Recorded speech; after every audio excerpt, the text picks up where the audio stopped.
Hi y'all, I'm Dr. Jay Kovar from the Harris County ESD 11 EMS.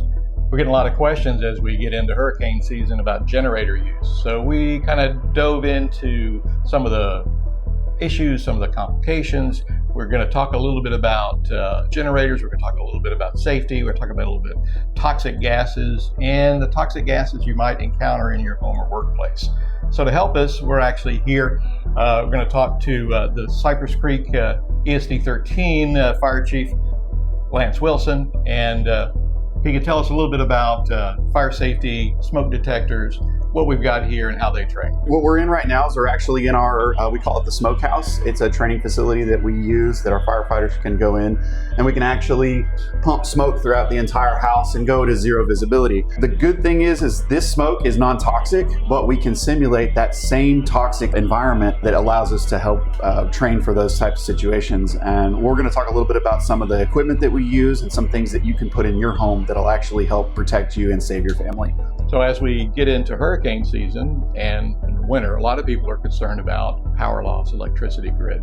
A lot of people are going out and they're purchasing generators or already have a generator. So Chief Wilson, talk to us a little bit about generator use, what the safe practice is, and what we need to be concerned about. Those are some really great questions. And, you know, I understand everybody wants to have their comforts in their home. You know, we all want to sit in our living room and we want to enjoy TV. We want the air conditioning. It is South Texas, so we know it gets hot down here, especially in the summer. You know, depending on any time of the year, we have issues. So one of the things that we all want to have is we want to have generators, and everybody wants to use generators to keep their electricity running. So what we have here is we have a normal generator, and it's not uncommon for people to actually use these generators. And if you notice, they're like, oh, it's safe, it's protected because it's out of the environment. But one of the dangers is the carbon monoxide that actually generators create with the exhaust. Carbon monoxide is an odorless and it's colorless, so you won't even know it. You might smell the exhaust, but the actual gas that's going to be harmful to you that's coming from this will fill up this space very quickly. So what we actually recommend is that instead of using your generator inside the house, we want you to keep it outside the house. And not just right outside your door, because in South Texas, we actually have not very well sealed houses. There's soffits, there's cracks, there's holes and everything. So we recommend keeping your generator at a safe distance and point the exhaust away from your house as you're running your generator. Also, any flammable liquids that you use to fuel your generator, don't store those near your generator because that generator actually creates heat. So do not keep those in the same space. Otherwise, the vapors off that could actually explode or ignite and create a bigger hazard for us. When we're talking about toxic gases, we usually have a couple of different categories. One category is an irritant. It's irritating to the eyes, the nose, the breathing passages, the lungs, etc. Again, that can cause some local damage and sometimes very significant damage. The other type of toxic gases are asphyxiants.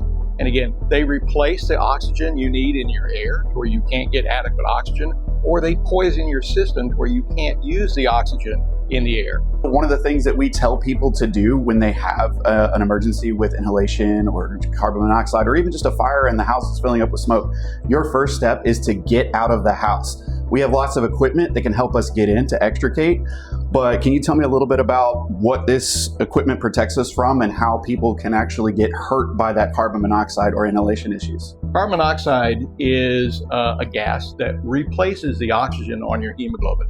Basically, your hemoglobin is what carries oxygen to your tissues that allow you to live for the most part. That carbon monoxide binds so tightly that even oxygen, even getting out into the air, takes a long time to replace that. So what we do basically is try to get you on 100% oxygen, high concentrations to help drive oxygen back onto your hemoglobin and drive the carbon monoxide off. In severe cases, we may even have to use hyperbaric chambers to drive more oxygen into your bloodstream to help displace the carbon monoxide.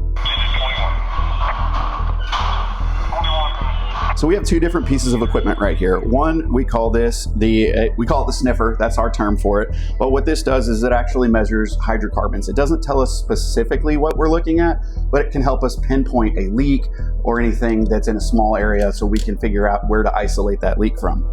The other piece of equipment we have here is called the 4-gas meter. This meter actually has sensors in it that measures 4 specific things. We have hydrogen sulfide, CO, carbon monoxide, oxygen levels, and what we call LELs, which is the lower explosive limit. So that basically will tell us if an environment has become saturated enough to where the environment could actually become volatile and explode. The majority of injury and death we see associated with fire is not actually from the flame burns. It's the toxic inhalation of those gases. And it can be the heat inhalation, it can be the particulate matter, it can be the asphyxiant, or it can be the irritants. One of the things that matters most is time when it comes to getting out of the house. And so what can you do in order to actually protect yourself and get out of the house quickly?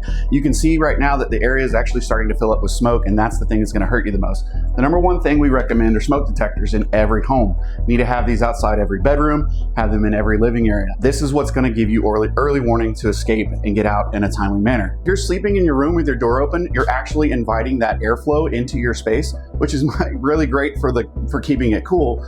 But if you have a house fire in the middle of the night, you might not know that your room is actually filling up with smoke. And you can see the smoke's already starting to fill up the space in here. We recommend that you actually close the door. This will actually buy you time in an environment that actually could be dangerous to you, because this provides that layer of protection and will actually give you those minutes and seconds that you need to escape a dangerous situation. One of the things that we see out in the field when we're out on structure fires and things like that is injuries and death actually occur more from inhalation. This smoke is actually more dangerous than the burns from the flames themselves. It's really important to understand what materials are made out of today, so that way you can understand why it's dangerous. Today, we have wood and plastics and everything that's made of all kinds of different chemicals. There's glue, and when that burns, it breaks down and creates chemicals that are very hazardous, such as formaldehyde, hydrogen sulfide, carbon monoxide, all these things. And so it's really important that you get out quickly. 21, you have a victim on the second floor. You have ladder 23. When we go into structure fires, we're using these. They're called SCBA. This is just compressed air, but this is the air that we safely breathe outside of the home. When we go into these environments, what we call the IDLH, or environments that are dangerous to life and health, we need to bring our own oxygen with us. If you're in this space, you're actually going to be in more danger without this type of respiratory protection.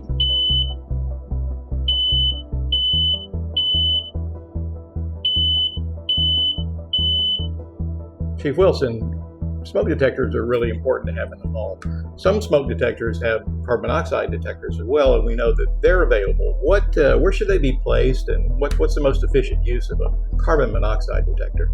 So carbon monoxide and smoke detector combinations are great, and I would definitely recommend you looking into getting those. But the carbon monoxide is actually heavier than air. So even if you have these in your home, one of the things that we recommend is going out and getting an individual carbon monoxide detector, and you want to put it in places like your kitchen or anything like that where there's a wall outlet, and try to place it down lower on the wall. Usually they have the ones that can plug in, because that's actually safer, and you'll get a more early detection of a carbon monoxide event in your home. So these should really go any place where you've got your combustion. You're burning natural gas, you're burning wood, you've got a internal combustion engine, gasoline engine, etc., garages, places where you're more likely to develop those types of concentrations of carbon monoxide. I think the one place that I would avoid actually putting it is in your garage, because you run the risk of getting nuisance alarms if you're bringing your car in and out of the garage. A better place to actually keep it would be near your bedroom, so when you are sleeping, you get early detection of that.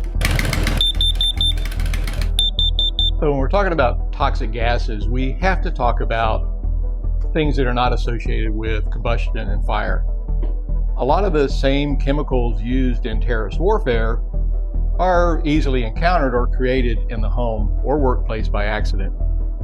Common cleaners, Clorox bleach associated with vinegar or hydrogen peroxide or even alcohol, create gases such as hydrogen sulfide, hydrochloric acid. All of these are significant irritants, to the respiratory system and cause bad illness, particularly in people with pre-existing disease. Mixing household cleaners can be toxic and extremely dangerous. Here are some common combinations to avoid. Bleach and ammonia produces chloramine gas. Significant respiratory issues and lung damage can follow. Bleach and vinegar forms chlorine gas, significant irritant to the eyes and the respiratory system. Bleach and rubbing alcohol creates chloroform, highly toxic, causes dizziness and nausea. Hydrogen peroxide in vinegar produces peracetic acid. It's corrosive, irritates the skin and the respiratory system. So when we talked about inhalational toxins, we talked about irritants and asphyxiants. One of the asphyxiants people don't think too much about is dry ice. Recently, there was a story in the news about a couple that wanted to quickly chill their wine using dry ice. Well, they were in an enclosed area, and the melting dry ice converts to carbon dioxide. The carbon dioxide replaces the oxygen in the air, and they passed out and died. You can get significant burn injuries from it, one, but also it does release carbon dioxide, and if you're not in a well-ventilated area, it's going to replace the amount of oxygen available for your own body. With significant exposures, either from a fire or from a toxic chemical, etc., your body's warning system is going to go off. Headache, nausea, confusion. What can they expect when someone contacts 911 from the fire department and also EMS? Well, the first thing that's going to happen when you call 911 is you're going to speak to the dispatcher. The dispatcher is going to ask you a bunch of questions. It's best that you answer their questions, but more importantly, you get out of the house. And once you're out of the house, you stay out of the house, because that's where we see a lot of injuries, where people try to go back to save family members, pets, whatever. We can actually get there in a timely manner with our response time anywhere between 5 and 6 minutes. We can get there with the right equipment and the right people to get there to save your environment. Yeah. And from an EMS standpoint, we're going to be there and we're going to make an assessment. A lot of people think that once they're away from the flame, that they're safe. They still have significant symptoms of shortness of breath, eye irritation, nose irritation, cough, dizziness, nausea. You can still have a very significant exposure and need medical treatment if these symptoms continue. We've covered a couple of things. One is generator safety. Two is fire safety and what to do if there is smoke exposure, fire exposure, and also some of the problems we encounter with chemicals in the home. I wanted to thank Chief Wilson for his insight and letting us know what we need to do to keep ourselves safe. Thank you, Dr. Kovar. Appreciate you having us here with you. I think you're doing great things, and I keep it up. If you have a question you'd like us to address, just reach out and say, "Hey, Dr. K," and we'd love to talk to you. For the Harris County ESD 11 EMS, I'm Dr. J. Kovar.